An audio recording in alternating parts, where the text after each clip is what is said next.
Salut tout le monde, je suis Farid Las, personnage échappé du tableau de Georges de l'auteur intitulé Le tricheur Las de Chaos.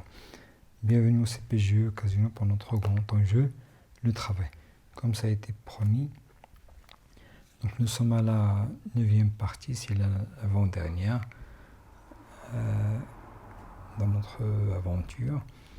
Donc il aura pour objet les valeurs du travail, des valeurs du travail aux valeurs dans le travail.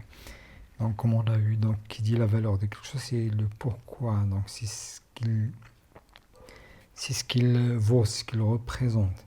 Bien, la raison pour laquelle il a cette valeur, pourquoi il est là. Aux valeurs dans le travail. Dans le travail, donc, il y a des valeurs. Donc, le travail, il permet de cultiver, de cristalliser des valeurs, d'éclore des valeurs. Juste pour rappeler. Donc on a vu les valeurs du travail. Donc pourquoi est-ce qu'on travaille? Premièrement, il y a à répondre aux besoins. Pour s'affranchir du besoin, on doit travailler pour ne pas mourir de faim. Donc on a vu les citations. Lutter contre l'oisiveté, c'est en travaillant qu'on lutte contre l'oisiveté, contre l'ennui. Également, on travaille pour affirmer sa personne. On a même élaboré un nouveau cogito, c'est je travaille donc j'existe. Et même Simon Weil, il a dit que la réalité du travail, c'est la réalité de la vie, c'est le travail. On peut même utiliser la citation d'un autre philosophe, c'est Jean-Jacques Rousseau, il a dit « Tout citoyen oisif est un fripon. Celui qui ne travaille pas est un fripon, donc est un voleur. Donc il vole ce que la société produit. Donc il ne participe pas à la production de la communauté. Également, donc le travail, c'est une source de bonheur. Donc les citations ne manquent pas, donc on l'a vu. Donc ce qu'on n'a pas développé, donc c'était pour ne pas dépasser le volet horaire que je me suis donné comme limite, c'était 1h05, 1h05. Et bien, donc je n'avais pas développé ces deux axes.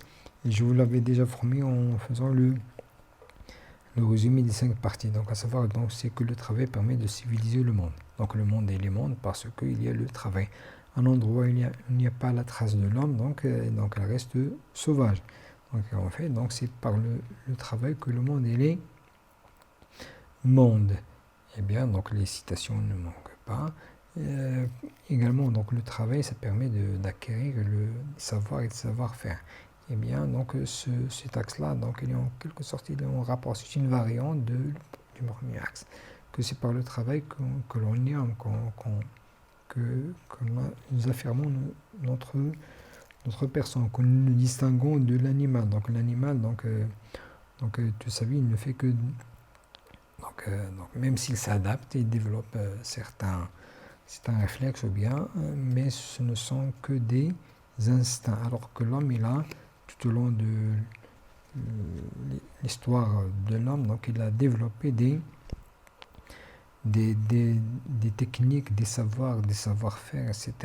Alors, donc, cela, ça n'a été permis que par le travail. Donc, la citation mémorable, donc tous les obstacles furent vaincus par un travail acharné par le besoin. C'est par le besoin et le travail acharné que tous les obstacles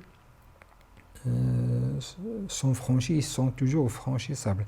Donc l'homme, chaque jour, donc, on est face à des défis, à des aléas. Et ces aléas-là et ces défis-là qui nous poussent à élaborer des savoirs et des savoir-faire. Et vous, en votre travail d'ingénieur, donc vous allez toujours avoir mise en face de situations, de cas critiques, de problèmes, d'aléas, et vous devez mobiliser vos savoir-faire pour les résoudre.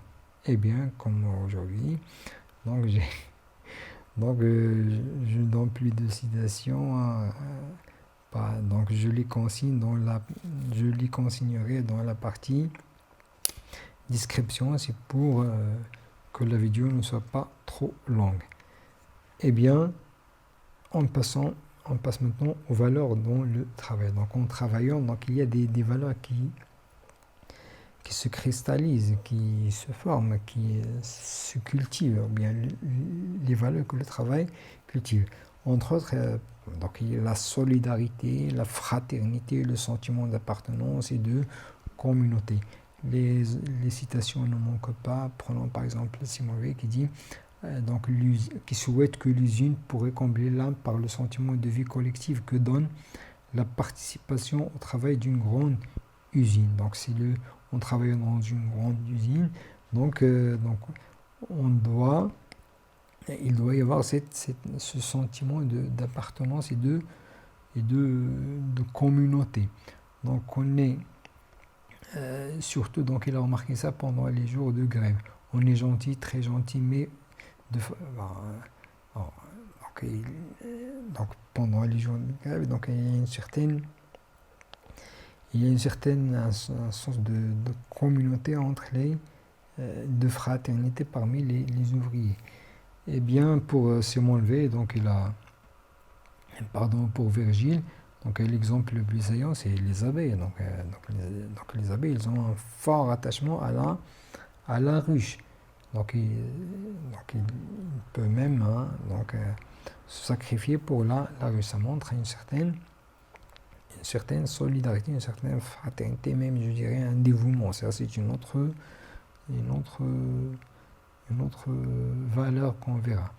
Et également pour Vénavert, donc Fernand de Haas, il a dit que ceux qui travaillent ensemble dans une entreprise pendant une semaine ou bien 40 heures, donc ils constituent une vraie communauté. Et bien donc ça montre que le travail constitue, il cultive ce sentiment-là.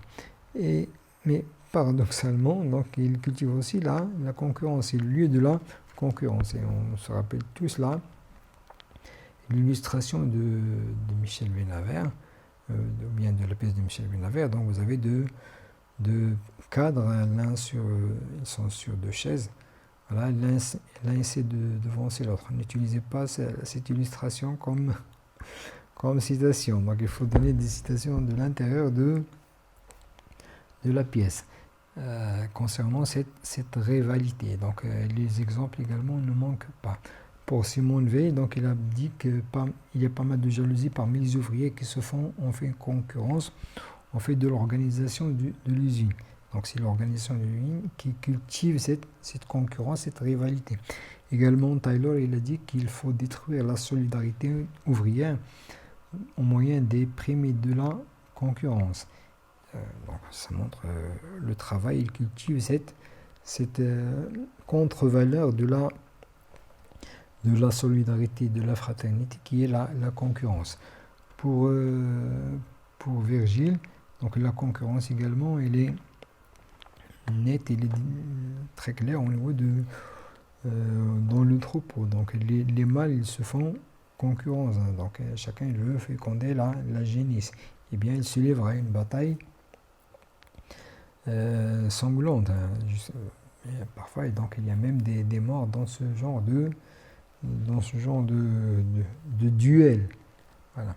Et pour pour Vénavert, donc la rivalité ou bien la concurrence, elle est très très très nette.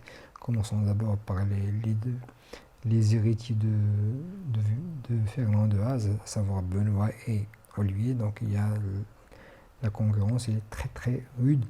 Également parmi les salariés, Madame Bachevski et Madame Alvarez. Et également sur une échelle plus grande, c'est entre United Paper, c'est la firme américaine, et l'entreprise française. Donc il y a la concurrence, il est très très très rude, très très dur, et même ça a mis l'entreprise au bord de la faillite. Bon, eh bien, à part cette rivalité, il y a là une autre valeur, c'est la loyauté et le dévouement quand on travaille. Donc il y a ce dévouement, cet attachement à son travail. à l'espace de son travail, à la structure dans laquelle on travaille. Donc l'exemple le plus saillant, c'est chez les abeilles. Donc elles sont très dévouées à la ruche, ils la défendent, voilà, même au péril de leur vie. Donc à la page 157, tant que ce roi est sauf et non toute qu'une seule âme perdue, il rompt le pacte, pille le magasin et brise les cases. Également, donc on a vu que même ces abeilles, en cas de conflit, ils entourent la reine, et même ils se risquent à mourir de toute façon. Donc pour elle, c'est un honneur de défendre la reine. Donc ça montre cette loyauté, ce dévouement. Pour Vénavert, donc cette question de loyauté et déloyauté, elle est très claire. Donc il y a des salariés qui ne sont pas loyaux au chef, à l'ancien chef, mais ils sont loyaux au nouveau chef.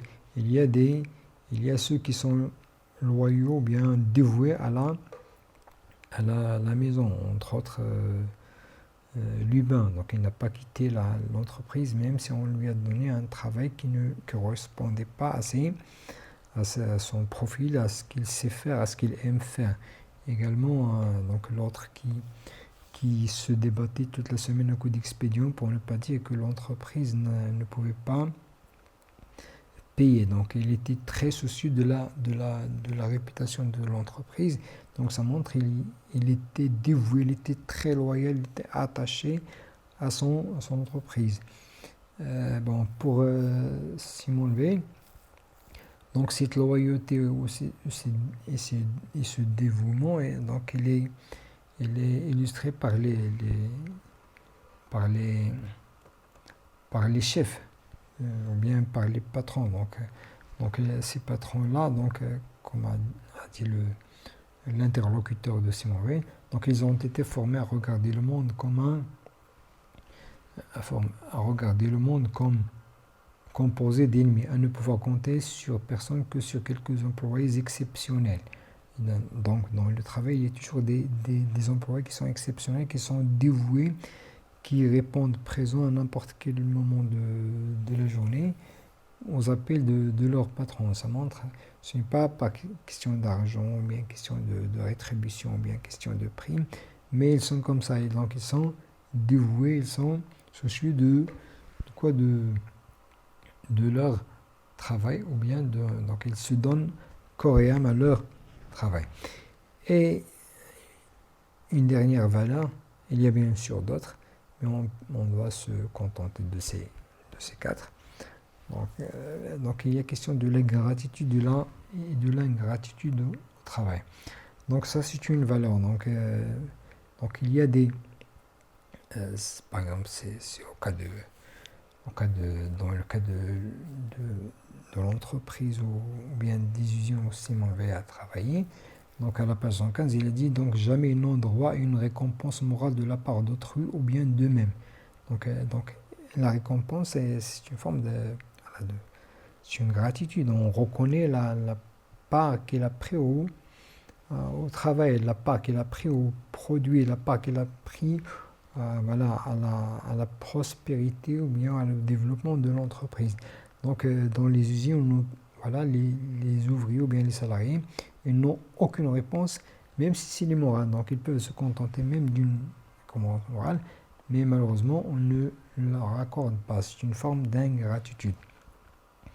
Et également pour Virgile, donc il a parlé de cette gratitude, et donc il faut se montrer reconnaissant à l'égard même de la bête qui nous a servi, qui a travaillé. Donc il s'agissait du cheval.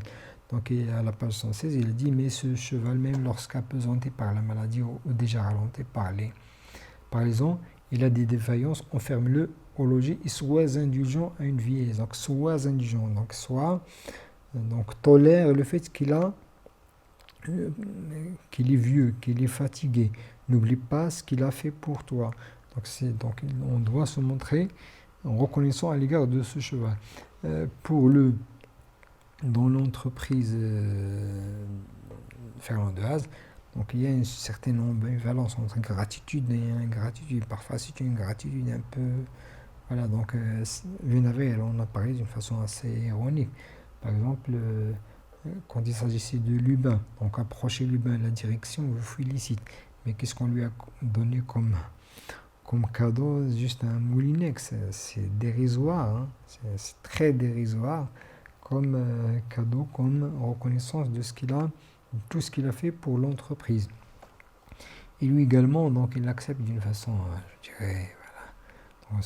Donc, Vunavé, il est en train de s'en moquer. Donc, regardez, le personnage, il remercie la direction, il remercie le président et il dit qu'il est content.